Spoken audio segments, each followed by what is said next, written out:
Today we are not just solving questions, we are learning how to score. Hello learners, this is the lecture 3 of our previous year and model paper solving series. Last two lectures में हम लोग ने MCQs and very short answer type questions पढ़े थे. In today's lecture we will focus on short answer type questions and more importantly how to write them correctly in the exam. So these are the questions which we will cover from 2026 model paper 3rd A, 3rd C, 4th C and 4th D. जो question skip किए हैं वो next lecture में cover करेंगे क्योंकि ये repeated question है, काफ़ी बार पूछे गए हैं. तो सारे सिमिलर क्वेश्चंस को एक साथ एक्सप्लेन करेंगे. बार बार एक्सप्लेन करने से बेटर है एक साथ सारे क्वेश्चंस को एक्सप्लेन कर दें और इससे आपको ये भी क्लियर हो जाएगा कि किस टॉपिक से ज़्यादा क्वेश्चंस पूछे जाते हैं. नेक्स्ट है 2025. इसमें 11th ए सॉल्व करेंगे, B C D repeated question है. ई सॉल्व करेंगे 12th का A B C D E, इसमें 12th के सारे पार्ट सॉल्व करेंगे. नेक्स्ट है 2024. इसमें 11th के सारे पार्ट रिपीटेड है, नेक्स्ट लेक्चर में कवर करेंगे. 12th का ए और बी इस लेक्चर में कवर करेंगे, बाकी नेक्स्ट लेक्चर में. नेक्स्ट है 2018 से 2023 के क्वेश्चन. तो फर्स्ट क्वेश्चन है ये 2019 में पूछा गया लाइब्रेरी फंक्शन, 2020 में फिर पूछा गया लाइब्रेरी फंक्शन, फिर 4D 2019 में पूछा गया है, 2018 में रैंडम फाइंड्स लाइब्रेरी फंक्शन फिर पूछे गए. ये सारे भी रिपीटेड क्वेश्चन हैं, इनको भी नेक्स्ट लेक्चर्स में कवर करेंगे. Before we start solving questions, let me share some very important exam tips. तो वेल प्रेजेंटेड आंसर क्रिएट करता है एक positive impression on the examiner. तो पहले देखते हैं कैसे आंसर को प्रेजेंटेबल बनाते हैं. बहुत क्विक टिप्स हैं जिसको अगर आप एग्जाम में यूज़ करोगे then you can easily score 5 to 10 marks extra. But इसके लिए आपको प्रैक्टिस करनी होगी, एटलीस्ट 1 प्रीवियस ईयर पेपर ज़रूर सॉल्व करिएगा. फर्स्ट है write answers in point not paragraph. तो कोशिश करिएगा आंसर को पॉइंट वाइज अटैम्प्ट करने की, नॉट इन पैराग्राफ्स, क्योंकि पैराग्राफ को रीड करना डिफिकल्ट होता है. नेक्स्ट है leave a line between points. अगर आपको लग रहा है पॉइंट्स मेसी हो रहे हैं तो आप 1 लाइन लीव कर सकते हैं. नेक्स्ट है यूज़ हेडिंग. जहाँ पॉसिबल हो वहाँ पे हेडिंग ज़रूर मेंशन करिए. नेक्स्ट है अंडरलाइन इंपॉर्टेंट वर्ड. आंसर में आपके कोई इंपॉर्टेंट वर्ड है जो आपको लगता है कि इसको हाईलाइट करना चाहिए तो उसको ज़रूर अंडरलाइन करिएगा.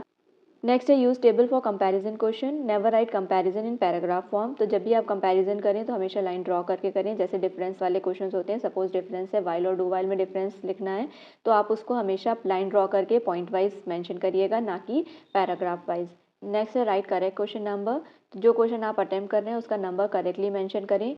रॉन्ग नंबरिंग से आपके मार्क्स कट सकते हैं. अगर आपने आंसर सही भी लिखा है और नंबर गलत डाला है तो आपको कोई मार्क्स नहीं मिलेंगे. नेक्स्ट है avoid cutting and over writing. तो कटिंग और ओवर राइटिंग को अवॉइड करिए. अगर आपकी मिस्टेक हो भी गई है तो एक सिंपल सा कट लगा दिए, उसको बहुत ज़्यादा कट करने की ज़रूरत नहीं है. और ओवर राइटिंग भी ज़्यादा मत करिए, ओवर राइटिंग से नेगेटिव इंप्रेशन पड़ता है. And always remember that correct answers are important, but आप आंसर को कैसे प्रेजेंट करते हो वो डिसाइड करता है कि आपको कितने मार्क्स मिलेंगे. लाइक ये आंसर है character set in C. Direct paragraph form में आंसर लिखा है और ये सेम आंसर है बट विद प्रेजेंटेशन. ये दिखने में प्रेजेंटेबल लग रहा है और इजी टू रीड है. आई होप आपको डिफरेंस समझ आ रहा होगा. तो आपको ध्यान रखना है कि आंसर नंबर हमेशा सेंटर में मेंशन करें और मार्जिन लाइन ज़रूर ड्रॉ करें. और कोशिश करें ब्लैक और ब्लू स्केच पेन यूज़ करने की for heading and underline. And always right answers in point. तो स्टार्ट करते हैं 2026 मॉडल पेपर के क्वेश्चन नंबर 1 से, कैरेक्टर सेट इन सी.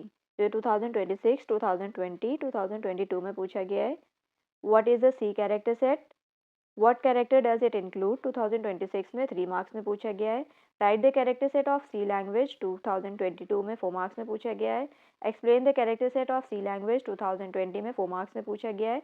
तो सी में कैरेक्टर सेट क्या होते हैं? जैसे किसी भी लैंग्वेज को लिखने के लिए उसमें डिफरेंट सिंबल्स का यूज़ होता है. जैसे इंग्लिश में अल्फ़ाबेट का यूज़ होता है, हिंदी में वर्णमाला का यूज़ होता है. तो इंग्लिश में वर्ड्स और सेंटेंस के लिए अल्फ़ाबेट्स यूज़ होते हैं. मीन्स सिर्फ इन अल्फ़ाबेट्स का ही यूज़ होगा वाइल यूजिंग इंग्लिश लैंग्वेज. ऐसे ही सी लैंग्वेज में प्रोग्राम को लिखने के लिए कैरेक्टर सेट यूज़ होते हैं जिनको यूज़ करके ही प्रोग्राम बना सकते हैं. तो कैरेक्टर सेट क्या होते हैं? Character set in C is a set of characters that the compiler recognise and allow in a program. तो ऐसे सेट ऑफ कैरेक्टर्स जो सी कंपाइलर रिकॉग्नाइज करता है और अलाउ करता है प्रोग्राम में. It includes letter, digits and special symbols. Characters included in C are letters, alphabets, upper case, lower case, both alphabets use होते हैं. डिजिट्स यूज़ होती हैं 0 to 9. स्पेशल सिंबल्स में ऑपरेटर्स और पंक्चुएशंस के जो हमारे सिंबल्स होते हैं वो, और ब्रैकेट्स यूज़ होते हैं. अदर सिंबल्स में हैश, डॉलर और अंडरस्कोर यूज़ होता है. वाइट स्पेसेस कैरेक्टर्स में स्पेस, हॉरिजॉन्टल टैब और न्यू लाइन. जैसे इंट ए है, इंट और ए के बीच में स्पेस है, वो भी एज अ कैरेक्टर ट्रीट होगा. तो सिंबल्स में आप डायरेक्ट सिंबल्स भी लिख सकते हैं. अगर आपको ऐसे ऑपरेटर, पंक्चुएशन, ब्रैकेट या अदर में डिफिकल्टी हो लर्न करने में तो आप डायरेक्ट सिंबल हेडिंग डाल के सारे सिंबल्स एक साथ लिख सकते हैं, या फिर इस टाइप से आप टेबल ड्रॉ कर सकते हैं. और अगर 2 मार्क्स में पूछा जाए तो सिंपल आप इतना लिख दोगे, इतना कंटेंट लिख दोगे तो सफिशिएंट होगा. नेक्स्ट क्वेश्चन है highlight the importance of cyber security. 2026 model paper में 3 मार्क्स में पूछा गया है। तो साइबर सिक्योरिटी क्या होता है? Cyber security means protection of our digital life, means computer को, मोबाइल फ़ोन को, नेटवर्क को प्रोटेक्ट करना from misuse and unauthorised access. Just like हम अपने हाउस को प्रोटेक्ट करते हैं using locks from thieves and criminals, ऐसे ही हमें नीड होती है हमारा वैल्यूएबल डेटा को प्रोटेक्ट करने की, तो वो प्रोटेक्शन हमें साइबर सिक्योरिटी प्रोवाइड करता है। तो साइबर सिक्योरिटी के इंपॉर्टेंस को पॉइंट वाइज समझते हैं। फर्स्ट है protect personal and sensitive information. Cyber security helps keep your personal data like password, photo, bank information safe from the hacker. तो साइबर सिक्योरिटी हेल्प करती है हमारे जो पर्सनल डेटा है उसको प्रोटेक्ट करने में। नेक्स्ट पॉइंट है protects device and accounts. Strong cyber security keeps computer, phones and online account safe from virus, malwares and unauthorised entries. तो साइबर सिक्योरिटी हेल्प करता है कंप्यूटर्स को, फ़ोन्स को या फिर कोई भी नेटवर्क डिवाइस को या हमारे ऑनलाइन अकाउंट्स को सेफ रखने में वायरसेस से, मालवेयर से और अनऑथराइज्ड एंट्रीज से। मालवेयर कोई भी ऐसे सॉफ्टवेयर जो हमारे सिस्टम को हार्म करता है उसको मालवेयर कहते हैं, जैसे वायरसेस हो गए, ट्रोजन हो गए, स्पाईवेयर्स हो गए। नेक्स्ट पॉइंट है prevent online fraud and money loss. It stop cyber criminal from stealing money through online fraud, fake messages and phishing attacks. तो साइबर सिक्योरिटी हमें ऑनलाइन फ्रॉड से बचाती है, फेक मैसेजेस से जो स्टीलिंग होती है, मनी जो स्टील कर लेते हैं साइबर क्रिमिनल, उससे बचाती है, और फिशिंग अटैक से। फिशिंग स्कैम क्या होता है? जिसमें जो अटैकर होता है वो प्रिटेंड करता है कि वो एक ट्रस्टेड पर्सन है या फिर कंपनी है और हमारी इन्फॉर्मेशन को स्टील करता है। नेक्स्ट है maintain privacy. It ensures that personal and confidential information isn't shared और मिसयूज़ विदाउट परमिशन। तो साइबर सिक्योरिटी का यूज़ करके हमारा जो पर्सनल और कॉन्फिडेंशियल इन्फॉर्मेशन है उसको हम लोग मिसयूज़ होने से बचा सकते हैं। तो इंपॉर्टेंस लर्न करने के लिए सिंपल 3 P's याद रखिए, prevent, protect and privacy. Next question है mention the main advantages and precautions of electronic payment system.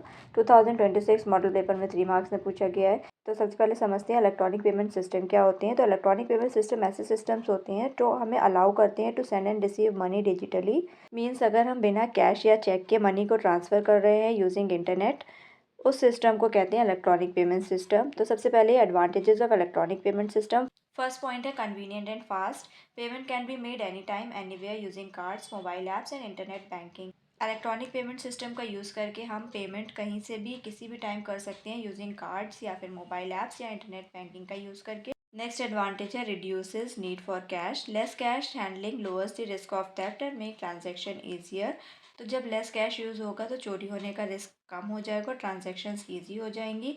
Next point है safe and secure. Transactions are protected with password, OTP and encryption. तो जब electronic payment system का use करके transactions की जाती हैं तो वो पासवर्ड प्रोटेक्टेड होती है और इनक्रिप्टेड होती है। नेक्स्ट है record of transaction. Automatic digital records help करते हैं ट्रैक करने में एक्सपेंसेस को और मेंटेन करते हैं फाइनेंशियल रिकॉर्ड्स को। नेक्स्ट है save time. No need to visit bank और वेट इन द क्यू। तो बैंक में जाने की ज़रूरत नहीं होती है और क्यूज़ में लगने की भी ज़रूरत नहीं होती है। नेक्स्ट है precaution while using electronic payment system. तो जब इलेक्ट्रॉनिक पेमेंट सिस्टम यूज़ कर रहे हैं तो क्या क्या प्रिकॉशंस लेनी चाहिए। फर्स्ट है protect personal information. Do not share password, pins, OTPs and card details with anyone. Means हमें अपना पासवर्ड, पिन्स या OTPs किसी से शेयर नहीं करनी चाहिए।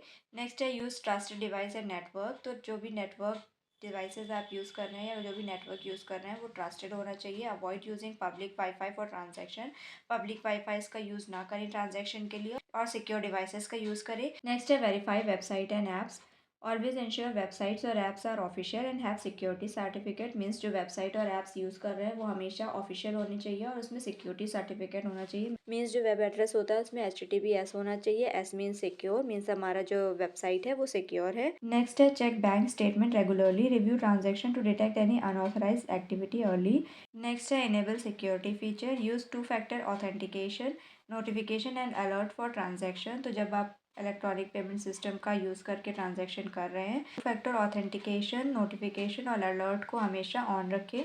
नेक्स्ट क्वेश्चन है explain the main advantages and disadvantages of artificial intelligence. 2026 model paper में 3 मार्क्स में पूछा गया है। तो AI क्या होता है? AI ऐसी टेक्नोलॉजी होती है जिसमें मशीन्स को ह्यूमंस की तरह सोचने, सीखने या डिसीजन लेने के लिए डिज़ाइन किया जाता है। सिंपल वर्ड्स में अगर कहें तो AI मशीन को स्मार्ट बनाता है। सबसे पहले एडवांटेजेस देखते हैं। फर्स्ट एडवांटेज है faster and accurate. AI performs task quickly and with minimal error. AI machines बहुत फास्ट काम करती हैं और मिस्टेक्स भी कम होती हैं। नेक्स्ट है works continuously, can operate 24/7 without fatigue. With fatigue means बिना थके। तो AI मशीन्स कभी थकती नहीं है, वो 24/7 वर्क कर सकती है। जैसे चैटबॉट होते हैं वो कस्टमर के क्वेश्चंस को आंसर देते रहते हैं 24/7। नेक्स्ट है handles complex task, can process large amount of data and make decision. तो ये लार्ज अमाउंट ऑफ डेटा पे भी वर्क कर सकते हैं और उसके अकॉर्डिंग डिसीजंस परफॉर्म कर सकते हैं। नेक्स्ट है reduce human efforts, automates repetitive and dangerous task, जैसे एआई का यूज़ करके repetitive task, data checking, online query, attendance system को ऑटोमेट कर सकते हैं।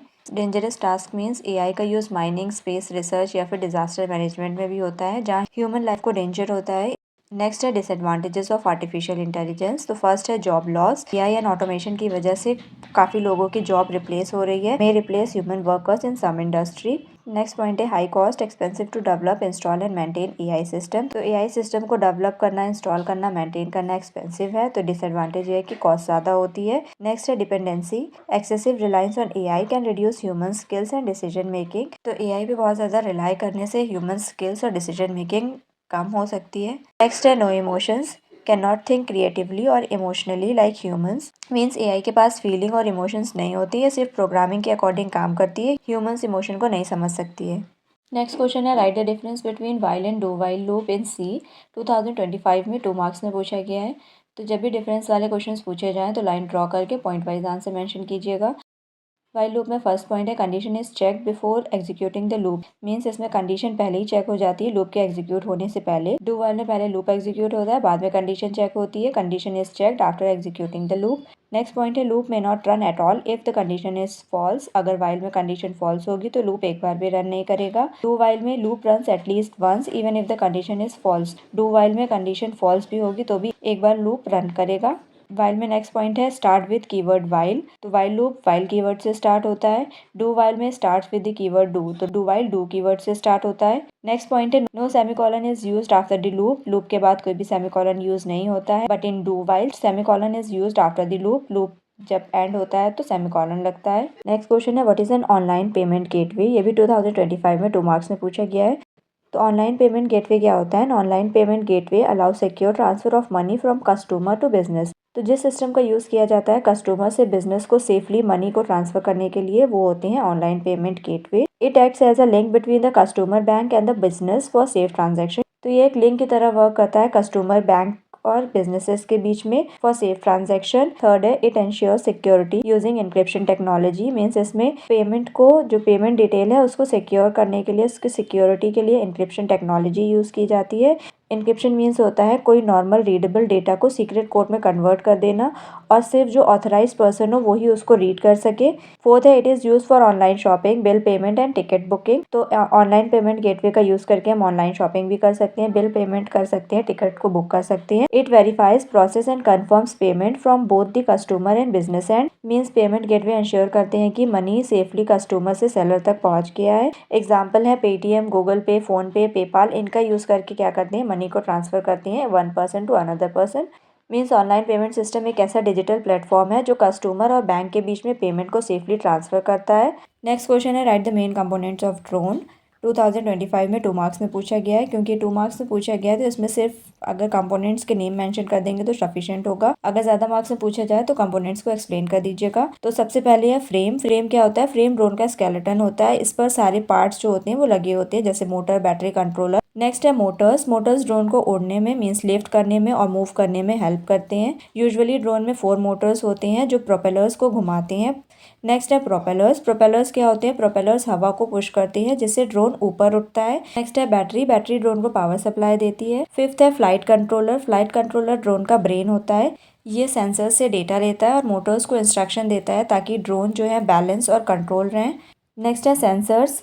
सेंसर्स ड्रोन को एनवायरनमेंट को समझने में हेल्प करते हैं। कॉमन सेंसर्स जैसे गायरोस्कोप बैलेंस मेंटेन करने के लिए यूज़ होता है। एक्सेलेरोमीटर स्पीड और मूवमेंट को मेजर करता है। नेक्स्ट है जीपीएस। जीपीएस लोकेशन ट्रैक करने में हेल्प करता है। नेक्स्ट है रिमोट कंट्रोलर, जिसको ट्रांसमीटर भी बोलते हैं। तो रिमोट कंट्रोलर जो ड्रोन को कंट्रोल कर रहा होता है वो यूज़ करता है। नेक्स्ट है कैमरा, जो कि ऑप्शनल होता है। तो कैमरा जो है एरियल फोटोज़ या वीडियोज़ के लिए होता है। मोस्टली सर्विलांस या फोटोग्राफी या फिर मैपिंग के लिए यूज़ किया जाता है। नेक्स्ट क्वेश्चन है what is machine learning in context of AI. 2025 में 2 मार्क्स में पूछा गया है। तो मशीन लर्निंग क्या होती है? Machine learning is a branch of artificial intelligence that allow computer to learn from data and make decisions without being explicitly programmed. Means machine learning artificial intelligence की ब्रांच है। ये एक ऐसी टेक्नोलॉजी है जिसमें कंप्यूटर सिस्टम को data से सीखना सिखाया जाता है बिना किसी एक्स्ट्रा प्रोग्रामिंग के।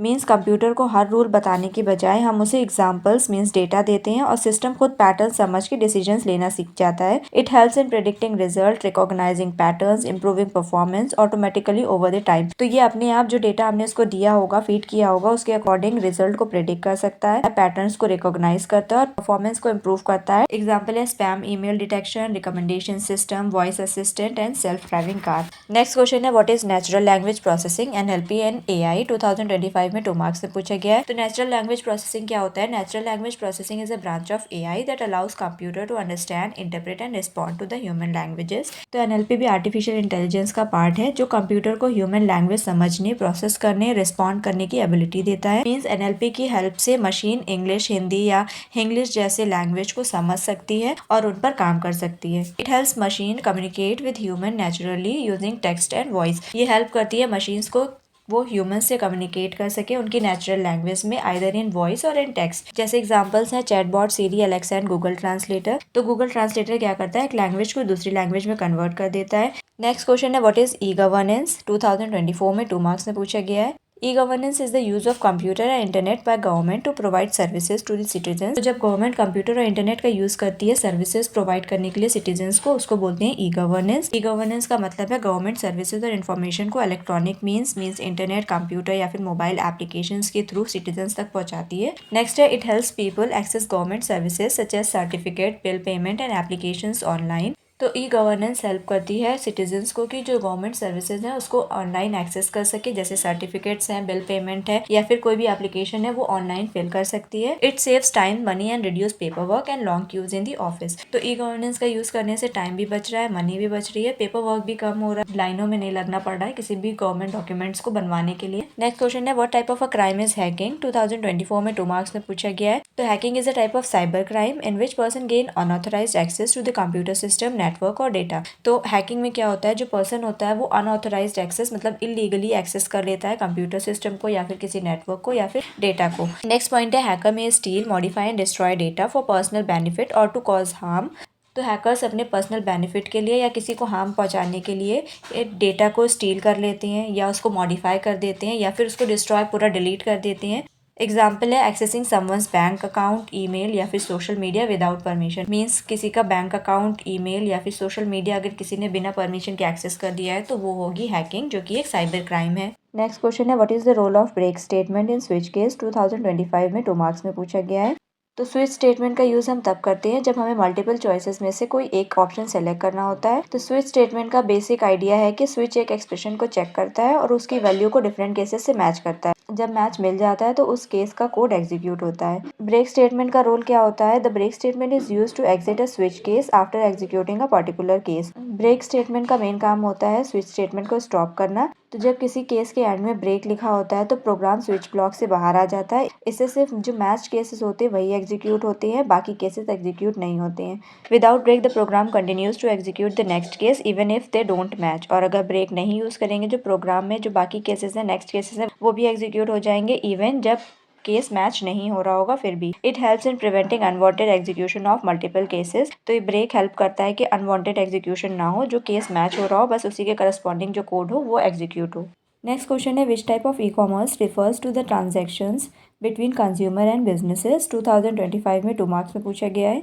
The type of e commerce that refers to the transaction between consumer and a business is called C2B, consumer to business e commerce. इसमें क्या होता है, in C2B individual consumer sell product and offer services to the business. इस type के e commerce में consumer business को product या service देता है, ना कि बिजनेस कंज्यूमर को। नॉर्मली हम देखते हैं बिजनेसेस कस्टमर्स को चीजें सेल करते हैं, लेकिन C2B में रोल उल्टा होता है। जैसे एग्जाम्पल है freelancer providing services to companies, consumers selling photos to stock website. जैसे फोटोग्राफर्स कंपनीज को फोटोज सेल करते हैं या फिर कोई इन्फ्लुएंसर किसी ब्रांड का प्रमोशन करता है। तो ये सब क्या है, कंज्यूमर टू बिजनेस के एग्जाम्पल्स हैं। नेक्स्ट वीडियो में long answer type questions cover करेंगे और जो शॉर्ट आंसर्स के रिपीटेड क्वेश्चंस थे वो भी उसमें कवर करेंगे। Till then keep learning, stay happy and stay healthy.